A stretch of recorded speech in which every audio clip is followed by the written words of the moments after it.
시간 함께 하신 하나님 말씀 창세기 27장 30절에서 33절까지 말씀.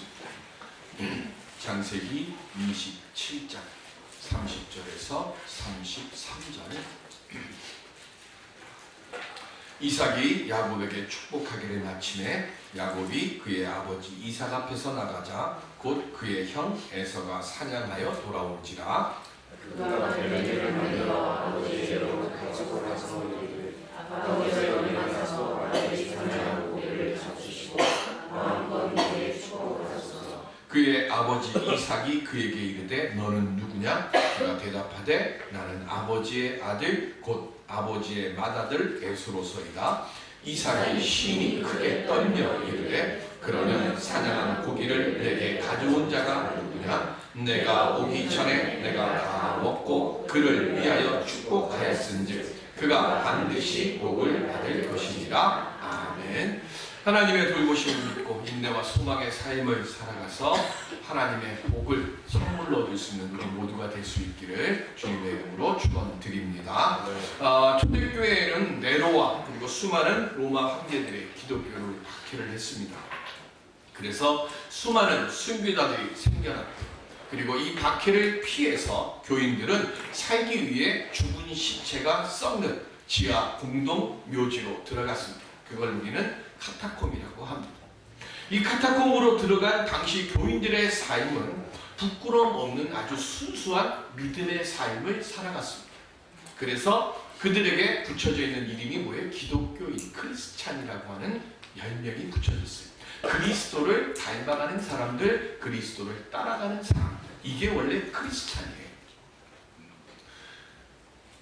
그러다가 이 그리스도인들의 기도와 순교 눈물을 보신 하나님께서 묘지에서 이들을 세상에서 올려주셨습니다.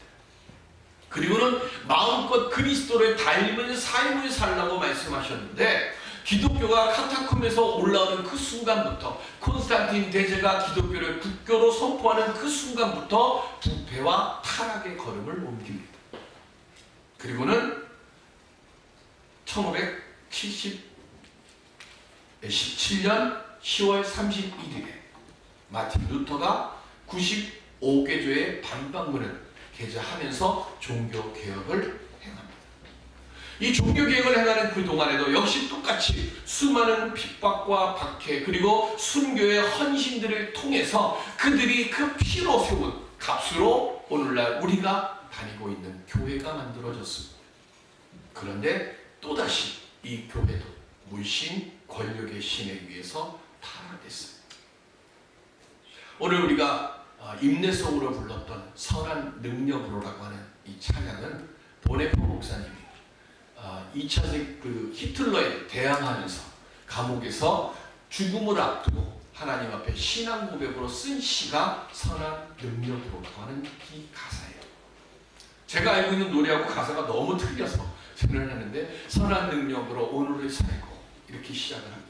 제가 알고 있는 시, 내게 주어져 있는 삶의 시간들을 하나하나를 살아가면서 하나님이 내게 선한 능력을 주셨으니까 나는 부끄럽지 않게 내게 주어져 있는 삶의 시간을 살아가겠습니다. 이게 보네포 목사님의 마지막 신앙 고백이에요.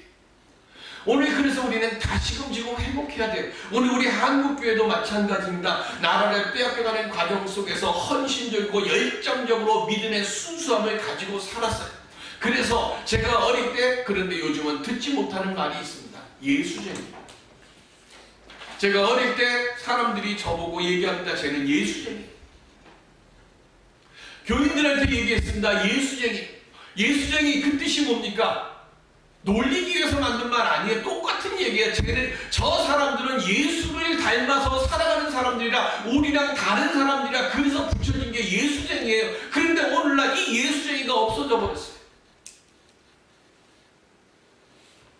신뢰의 상징으로 불려졌던 이 예수쟁이가 오늘날은 사라졌습니다. 제가 지난 주간에 발리로 선교를 갔다 왔습니다.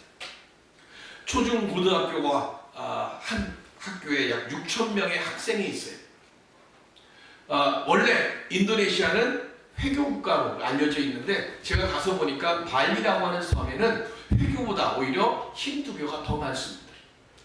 그런데 이 인도네시아 이 발리에 선교하는 이 분들이 생각하기를 우리 한국도 처음에 선교사들이 왔을 때 우리나라가 왜 이렇게 망해가는가 못 배워서 그렇다. 그래서 저들에게 가르치자 그래서 학교가 세워졌잖아요. 배재학당, 이계학당, 뭐 세브란스학 다 뭐합니까? 선교사들이 세운 학교예요. 그래서 우리는 그 배움을 통해서 뭐합니까? 하나님의 말씀을 통해 이 나라를 개혁하고 이 나라를 새롭게 만들어가는 그런 빛과 그리고 소금의 일들을 감당하려고 선교사들이 그렇게 피눈물을 흘리며 세운 것이 미션 스쿨이에요.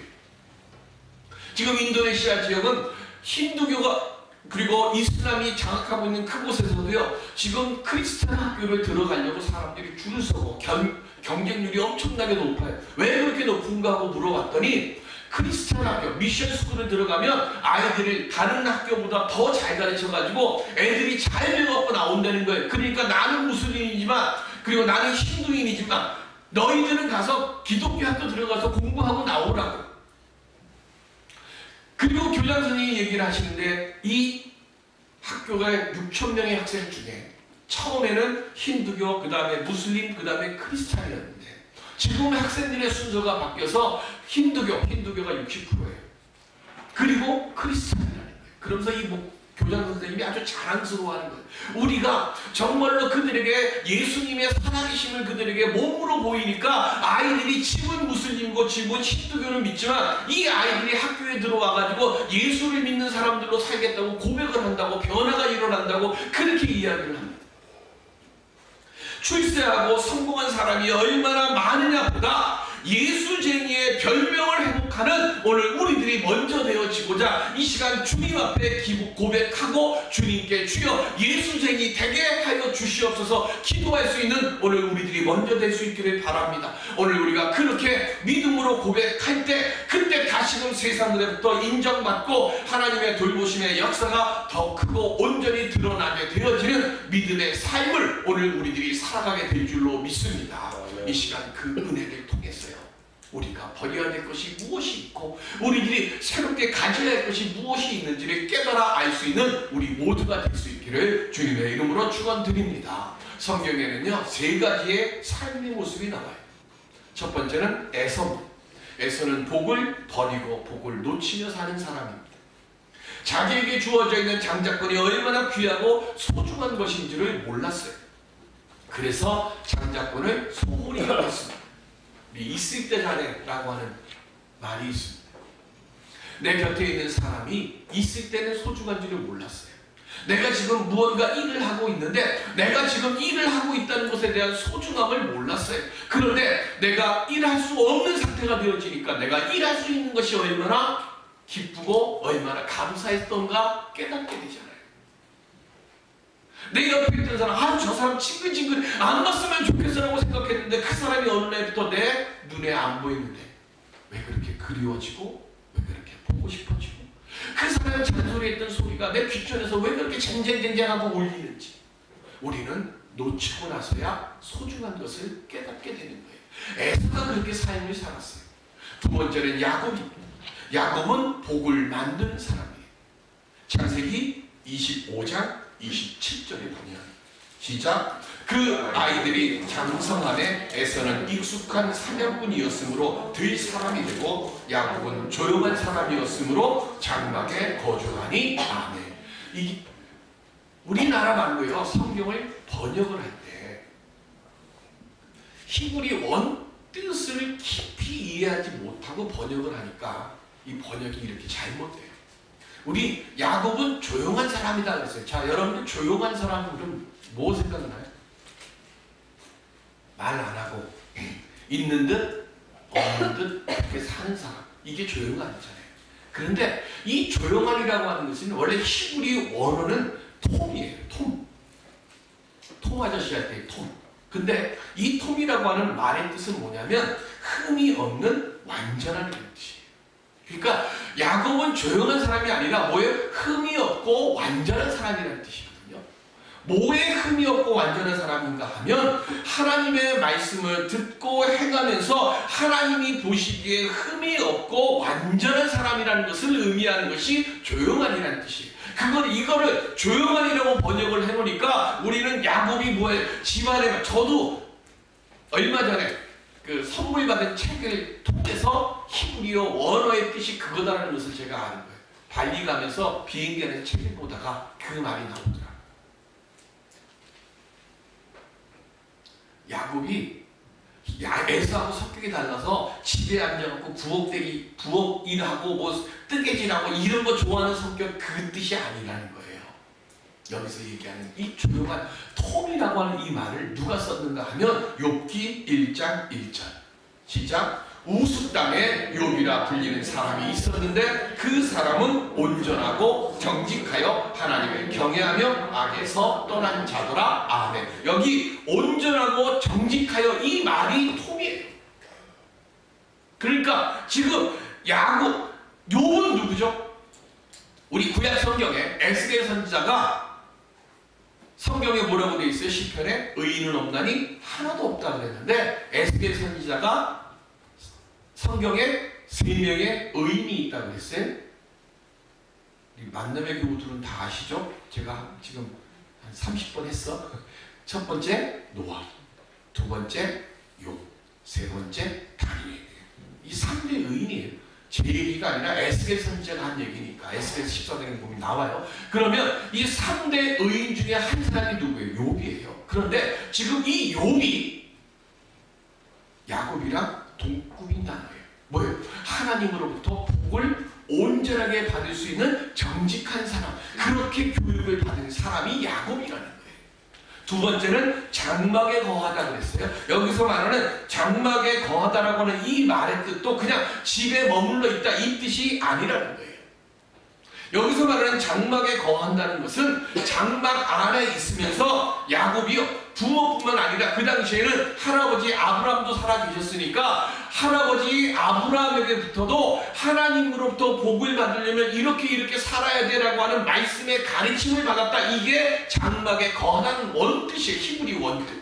그러니까 야곱은요 뭐 하는 거예요? 복을 만드는데 어떻게 만들어요? 하나님의 말씀을 온전하고 정직하게 듣고 배우고, 그래서 집안에 있으면서 할아버지 아브라함, 아버지 이삭, 엄마 리브가로부터 하나님의 복을 만드는 사람은 이렇게 살아야 돼 라고 하는 말씀의 가르침을 온전히 배운 사람, 그 사람이 야곱이에요.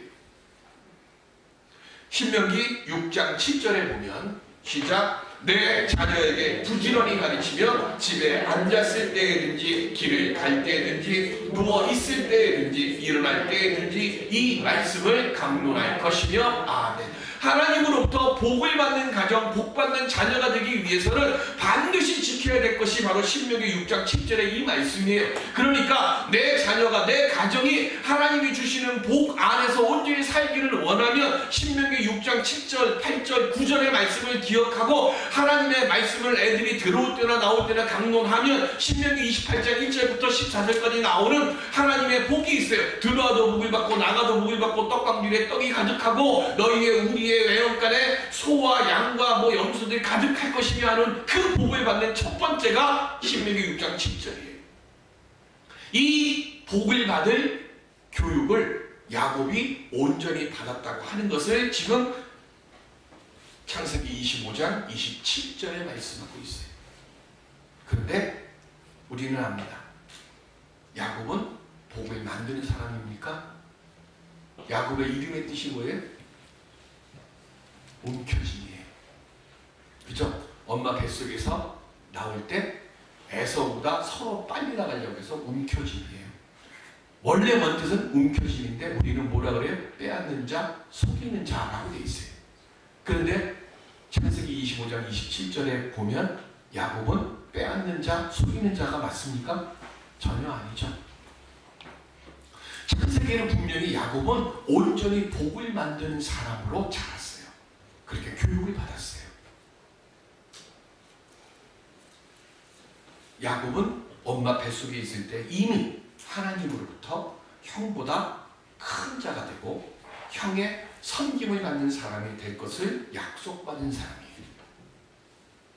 하나님의 약속을 믿고 하나님께서 주실 복을 받을 준비를 하면서 그래서 말씀 안에서 살아갔어요. 그런데 이 복을 만드는 야곱이 어떻게 하다가 속이는 자, 빼앗는 자가 됐을 거예요. 부모 때문이죠. 세 번째 성경에 나오는 유형은 복을 훔치거나 빼앗으려 사는 사람. 이삭, 리브가 다 하나님의 뜻을 알고 있었어요. 그런데 이삭은요, 하나님의 뜻이 자기 마음에 안 들었어요. 제가 지난번에 설교할 때 한번 말씀드렸어요. 에서는 몸이 어디다고요? 붉다 그랬어요. 붉다라고 하는 히브리어 그 당시의 뜻이 뭐라고요? 요즘 우리식으로 얘기하면 이거예요. 얼짱. 그 당시 창세기가 기록되어 있는 당시에 몸이 붉다라고 하는 이 말의 뜻은 얼짱이라는 거예요. 최고의 남자라는 뜻이 몸이 붉다라는 거예요. 그리고 최고로 여자들이 선망하는 사람들이 뭐예요? 들판에 나가고 사냥이고 사냥감 다 어깨 메고 들어오는 사람. 에서는 인간적인 눈으로 볼 때는요, 성공할 수 있는 모든 조건을 완벽하게 갖추고 있는 사람이 에서였어요. 그런데 아버지 이삭의 눈으로 보면 분명히 에서가 세상적으로나 그리고 내 눈으로 보나 이게 장난이에요. 이게 장자권 받아야 되고 얘가 축복받아야 되고 얘가 우리 가문을 대표해야 되는 애예요. 그런데 자기 눈으로 보면 야곱은 뭐예요? 맨날 움츠러들고 집안에 앉아서 하나님 말씀이나 듣고 배우고 그거 받아 적고 있으니까. 그런데 걔가 내 가문을 이끌어갈 사람이 된다고 하니까 마음에 탑탁하지가 않아요. 그래서 하나님의 뜻을 알고는 있지만 뭐 했어요? 내 의지대로 에서에게 장자의 축복을 빌어주려고 합니다. 그래서 어떻게 합니까? 몰래 에서 불러가지고, 야, 내가 이제 하나님께로 갈 때가 가까웠으니까 너 빨리 들판에 나가서 나를 위해서 사냥을 하고 그 사냥감 잡아온 거로 나를 위해 별미를 만들어 가지고 와라. 그럼 내가 원 없이 마음껏 너에게 축복해 줄게. 근데 그 이야기를 어머니 리브가가 엿듣습니다.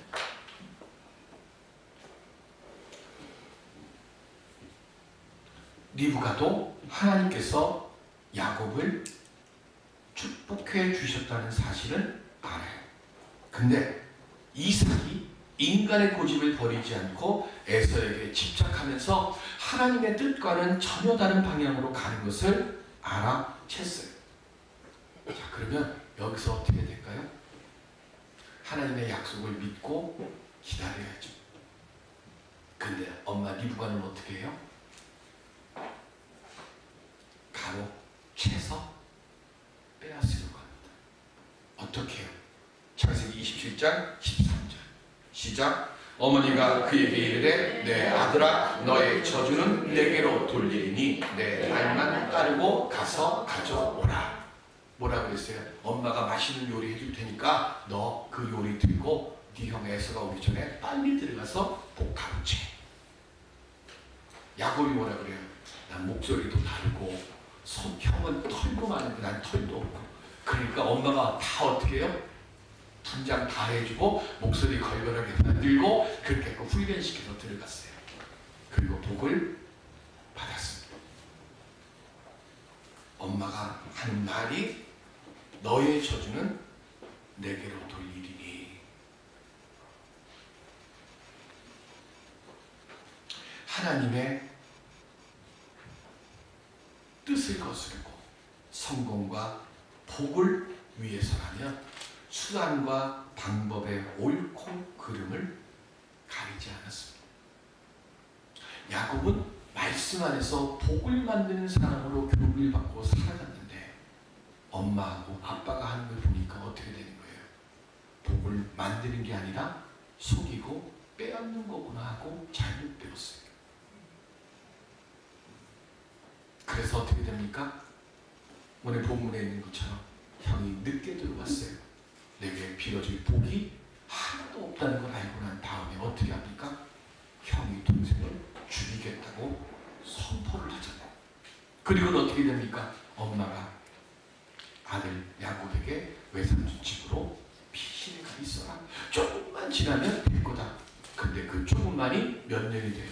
엄마가 죽어도 못 왔어요. 20몇 년이 훨씬 지난 뒤에 돌아오게 됩니다. 하나님의 것을요, 인간의 방법으로 억지로 빼앗으면, 억지로 바꾸면 그건 복이 아니라 화가 됩니다. 얼마 전에 뉴스에 나왔어요. 사랑의 교회 건축 판결 났습니다. 그 불법이라고요. 밑에 지금 본당 짓고 다 있어요. 지하가 몇 층인가요? 6층인가요? 작년에 어마어마하게 크게 교회를 지었는데 그게 다 불법이라고 합니다. 교회는 법을 지키는 게 아니라요, 도덕적으로 인정받아야 교회죠. 근데 도덕이 아니라 이건 법을 거스르게 되면 우리가 어디 가서 뭘 얘기합니까?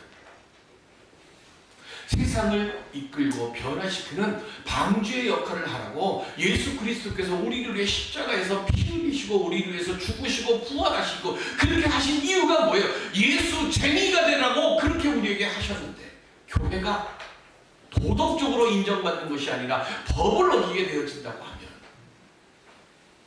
그때부터는 지탄의 대상이 되지 않겠습니까? 하나님의 뜻을 거슬러서 얻는 복은 온전히 지켜질 수가 없어요. 그래서 오늘날 우리가 얘기하는 게 뭐예요? 다시금 종교개혁이 있어야 된다고 하는 그런 이야기들을 하는 이유가 바로 거기에 있습니다. 복을 만드는 사람으로 말씀 안에서 살아갔던 야곱이 어머니의 잘못된 말로 인해서 하나님의 뜻을 기다리면 자연스럽게 복의 사람으로 살아가야 될 그 야곱이 속이는 자가 되고 떠돌이 생활을 하게 되고 나중에 바로 앞에 섰을 때 몇 살이냐라고 물었을 때 뭐라고 얘기했어요? 내가 험악한 세월을 살았습니다라고 고백하지 않습니까? 여러분들, 우리가 예수 안에 있으면요, 우리는 험악한 세월을 살았습니다라고 고백하는 사람이 아니라 예수 안에 있어서 기쁘고 감사한 삶을 살았습니다라고 고백하는 오늘 우리들이 되어야 되지 않겠습니까? 아라비아의 보석상이 교육을 하러 유럽에 갔습니다. 우리 잘 아는 얘기예요. 태어나서 이렇게 큰 누비는 처음 봤어. 그래갖고 그 크기에 반해갖고 그냥 누비를 샀습니다. 집으로 돌아오는 길에 한 달 이상 되는 그 길 동안에 이 커다란 누비를 보면서, 야, 내가 태어나서 이렇게 큰 누비는 처음 봤어 하면서 너무 만족하고 흡족해 하는데, 누비를 이렇게 돌려다 보니까 너무나 큰 실수를 한 거예요. 뭐예요? 루비 맨 밑바닥 보니까 이게 돌이킬 수 없는 흠이 난 거예요. 근데 그냥 루비 크기에 눈 정신이 빨려가지고 흠이 있는 걸 못 봤어요. 집에 들어와갖고 식음을 전폐하고 고민을 하니까 그 아내가 남편에게 말합니다. 나한테 일주일만 시간을 달라고. 그리고는 그 루비를 자기에게 달래요. 그래서 아내에게 루비를 줬더니 아내가 그 아라비아 지역에서 조각을 제일 잘하는 사람한테 가가지고 여기 흠이 있는데 이 흠 있는 이곳에는 장미를 만들어달라. 그래서 그 흠 있는 곳을 다듬어갖고 장미로 만들어 놨더니, 야, 이게 세계에서 가장 멋있는 루비로 변하는 거예요. 여기서 이 흠이라고 하는 것은 우리의 약함을 말하는 거예요. 우리에겐 다 허물이 있어요. 우리에겐 다 부끄러움이 있어요. 그래서 그걸 감추고 그걸 숨기기 위해서 루비 저 귀한 보석 저 밑바닥에다가 우리 이거를 숨겨놔요. 그런데 내가 이 흠 때문에, 이 연약함 때문에 이걸 감추고 숨기며 살아가게 되어지다 보면 우리는 어떻게 돼요? 열등감 속에서 아무것도 못하는 거예요.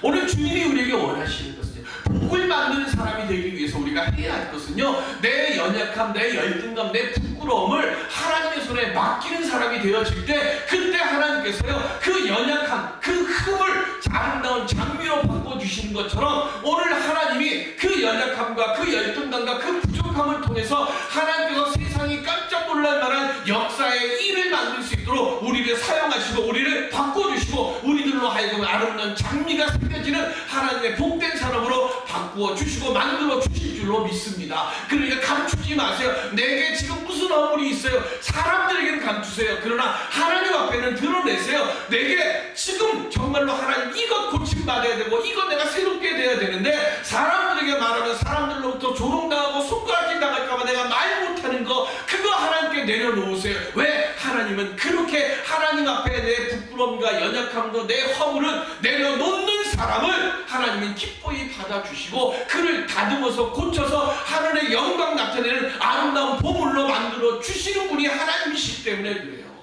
하나님은 온전한 자를 사용하시는 분이 아니라 연약함과 열등감과 부끄러움과 부족함 속에 빠져있는 그를 변화시켜서 세상이 깜짝 놀랄 만한 일을 하시기를 좋아하시고 기뻐하시는 분이 하나님이시에요. 그러니까 여러분들, 우리의 부족함들 감추지 마시고 주님 앞에 내려놓으세요. 사사기 7장 7절에 보면 시작.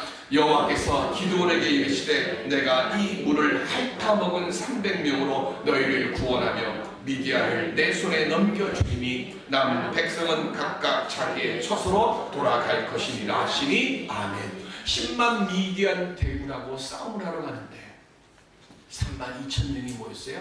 22,000명 처음에 돌려보내고 10,000명 남았어요. 하나님이 기드온에게 말합니다. 아직도 많다. 그래서 뭐 했어요? 목이 마른 상태에서 물을 먹으러 물가로 갑니다. 그때 하나님이 기드온에게 말합니다. 뭐라고요? 손으로 물을 담아서 개처럼 혀로 핥는 사람들만 남겨놓으라. 그랬더니 몇 명이 남았어요? 300명이 남았어요. 그래서 우리는 그들을 뭐라 그래요? 기드온의 300용사랍니다. 왜 하나님께서 손으로 물을 떠서 개처럼 혀로 핥듯이 물을 먹는 사람을 남겨놓으라 하셨을까요? 고난당하면 우리는 목이 말라서 목이 타서 갈증이 심하면 물속에 머리를 쳐박고 물을 먹는 게 일반적인 사람들입니다. 이 사람들은 복을 빼앗거나 아니면 복을 버리는 사람들의 모습이에요. 그런데 복을 만드는 사람은 내가 아무리 힘들고 내가 아무리 어려워도 배려할 줄 아는 마음을 갖는 사람이에요. 나도 목이 마르지만 난 다른 사람들, 더 불편한 사람들은 없을까? 지금 이 사람들이 물을 먹는데 혹시 물 먹다가 화살이 날라오거나 대적들이 오거나 짐승들이 오지는 않을까? 나도 힘들고 나도 어렵지만 나와 함께하는 사람들을 먼저 살피고자 하는 마음의 눈이 있어서 손으로 불편하지만 손으로 물을 뜨고 혀로 물을 마시면서 눈은 뭐 하는 거예요? 좌우 사방을 살피는 사람.